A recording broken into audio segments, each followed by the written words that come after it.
to Pop Fiction, where you'll find all the news and reviews in pop culture that's right to type. Today's top story: Dwayne "The Rock" Johnson and Jerry Cardinal, private equity investment firm Redbird Capital, have teamed up to buy the XFL for $15 million. That seems pretty low. It is very low. Vince was getting rid of it. I would like to answer, Alex. What's the quickest way to lose $15 million? Well, I will say, I'm going to say two things. I'm going to start with the second thing first. The Rock's business partner, his business partner, his ex-wife, Danny Garcia, since she is a part owner, she is officially the first woman, and definitely woman of color, to own a professional sports team.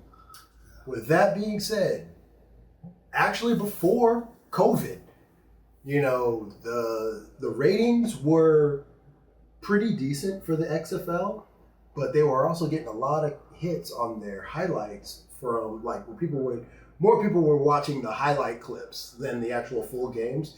But the athletes and stuff that they had, they were actually doing good. Like the first time around, the XFL was in 2000. In the 2000 XFL basically looked like a bunch of washed up people playing football, and it was crap. They had one or two good games, but if you watch that whole thing, the majority of them were. There was their best game that they had, they lost power, and so half the country didn't even see the game because they lost power. That's just bad luck. Yeah, it was just bad. I feel like the XFL is just bathed in bad luck. But there are certain things from the XFL that the NFL did adopt. He hate me.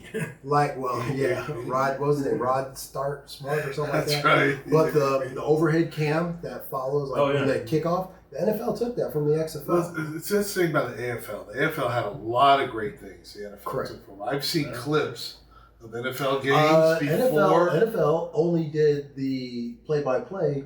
They didn't do the color commentary. No, it's even worse. It would sit there, and I literally watch a clip from an NFL film pre-AFL. Like, 1st and 10, high formation, snaps the ball. And this is it. That's all it was. And you're looking, and you looked at the same shot of this. Yeah. But the AFL put in color. Mm-hmm. The AFL added color men to the booth. Mm-hmm. The AFL added more cameras. Yeah. It's like they had 1,000 good ideas. They put their names on the back of the jerseys.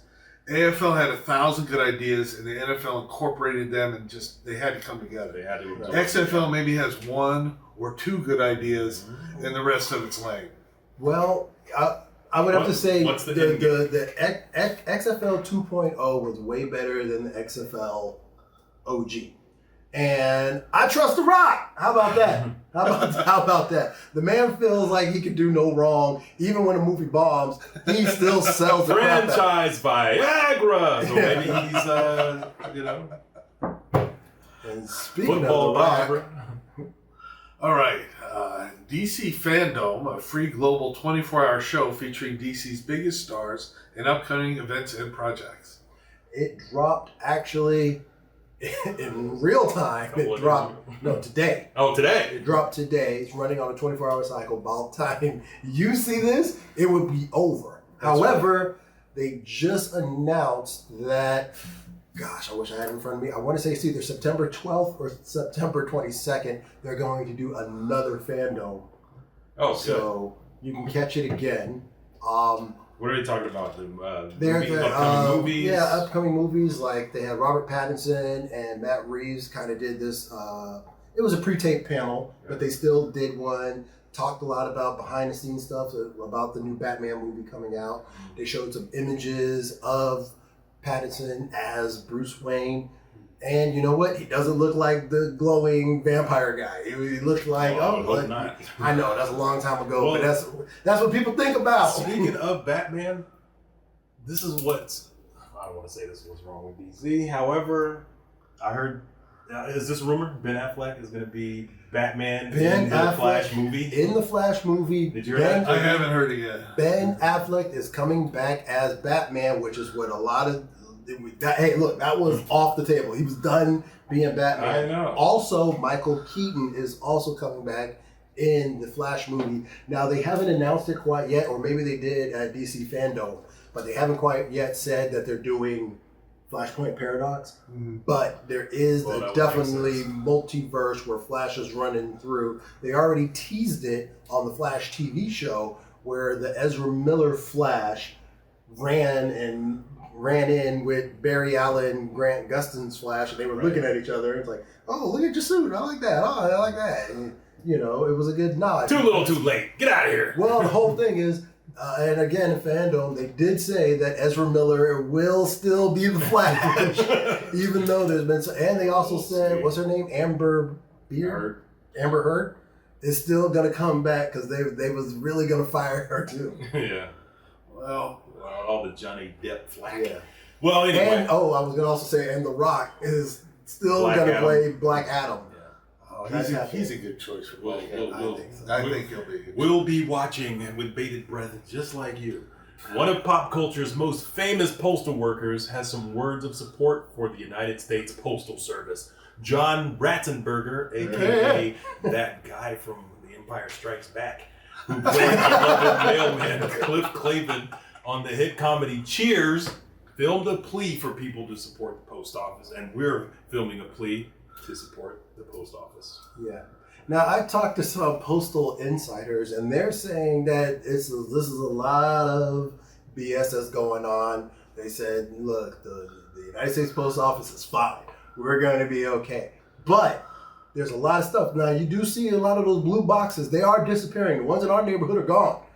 You can see the pads, the box, because I went to go mail something, and it wasn't there. That's actually a current event I can actually say I'm current on.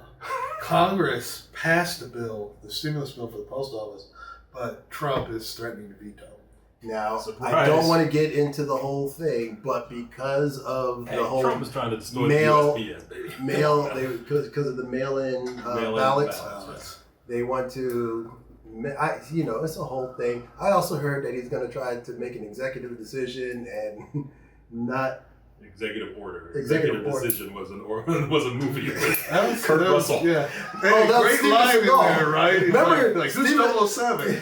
That was a great line. Remember, they had Steven Seagal's name on the top. Top bill. Top bill, and he died in the first 10 minutes. We're not gonna make it. You are. John Leguizamo was in that movie longer than he was. That's what I'm saying.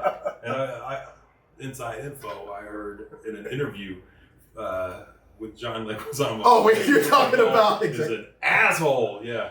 I was just hey, where'd you hear it first? Steven Seagal's an asshole. Remember when he showed up at Brandon Lee's funeral and the Linda had to kick him out? Like, what are you doing here? Ooh, was he drunk and disorderly? He came in to it's like, dude, this is a private funeral. You just show up.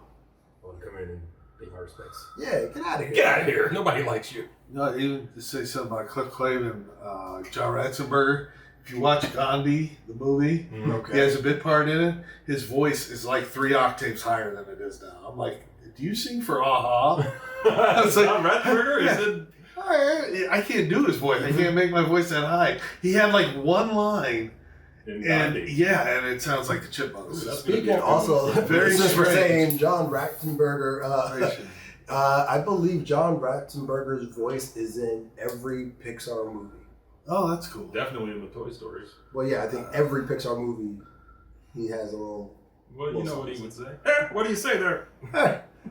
This week's review: Project Power. Oh! A former soldier teams up with a cop to find the source behind a dangerous pill that provides temporary superpowers. Definitely a great premise. Very good premise, because you don't know what you're gonna get, because everybody wants to get these superpowers, and I'm just gonna have to say, like, yeah, man, it's cool in thought, and I'm gonna have to say visually, it's a very good movie. Now, are there plot holes? Yes, but this is it has some holes. But you have Keep driving. Gordon Joseph Levitt is in it. Jamie Foxx, Machine Gun Kelly. What's that girl's name? She was in The Deuce, the young black girl, the female lead. She was good. She was good. There were some good moments in this movie. The one thing I would have to say, and it's not real spoiler, but one of the characters there, when he takes the pill, he has the ability to like flame on like the Human Torch. but they show you like if you had this power, this is what it would look like. And it's like, this is not the power you want to have. It is not practical to turn on fire because you burned up everything. And when there was this one part where he's going through, you said no spoilers. Okay, but no, get out of here! You messing up my house. Yeah, that's a lot of people don't know. Hank Pym was a pill popper. Hank Pym, he took a pill to grow small or grow larger. The helmet allowed him to talk to the ants. It had nothing to do with his size. Underdog, also a pill popper. That's right, a pill popper. Yeah. So remember, and Mighty Mouse. Popeye. Mighty Mouse, he took one megadose of every vitamin, A through zinc, I guess, and that's his origin. He became Mighty Mouse. Yeah, there's a lot of pill popper superheroes. You just didn't know it. Well, this week, Barry Bonds. oh my God! No, I think he was a. Clean and clear. Yeah. This week, what does Johnny Blaze remember? This week, I remember Gachaman, Science Ninja Team Gachaman. It was released in 1972 to 1974 in Japan. Came over to the United States in 1978 under the title Battle of the Planets. Oh! I love this show. That show. This is a precursor for so many superhero teams, including Voltron, the Power Rangers. You had 5 teenagers with different colorful bird-themed outfits. They're martial artists. They would stand up on a pyramid and do a whirlwind attack that deflected bullets. They had wrist communicators in which they could call their vehicles. There was a cartoon where they were in the bird. That's the one. That's Gachaman. Yeah. That's Gachaman. That's the Japanese name, but Battle of the Planets. Battle of the Planets. Okay, that's the one where... Yeah, they would say bird go, and their vehicles would launch from the main vehicle. They had their individual vehicle with individual weapons and transformations they would do. And finally, they had their main ship, the God Phoenix, and they would. That's a dope name. And the coolest, I think, one of the coolest effects, they pull the lever, turn on the Phoenix effect, and the whole ship would be shrouded in flames. And they could only leave it on for so long because it would put so much pressure on the crew inside that their health were at risk.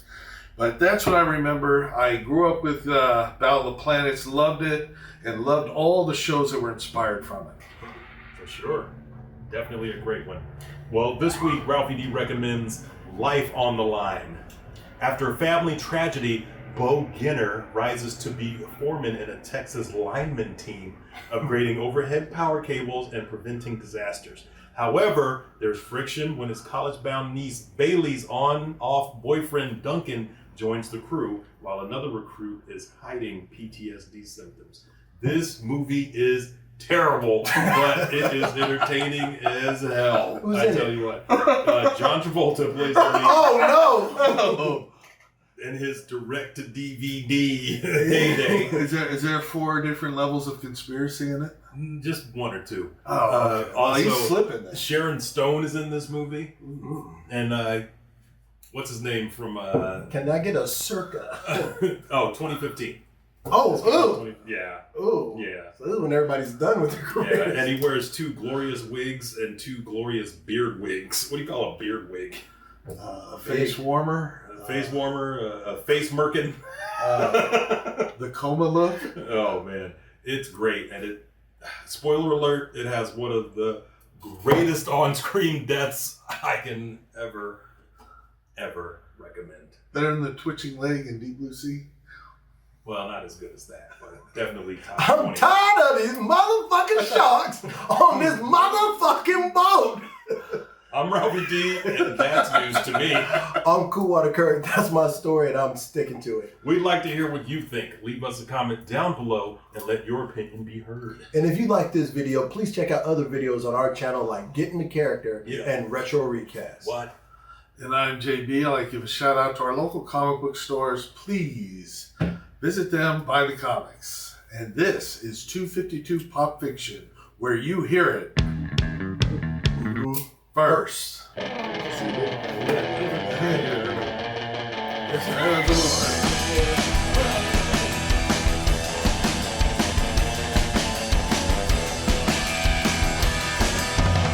Adonis, pull yourself together.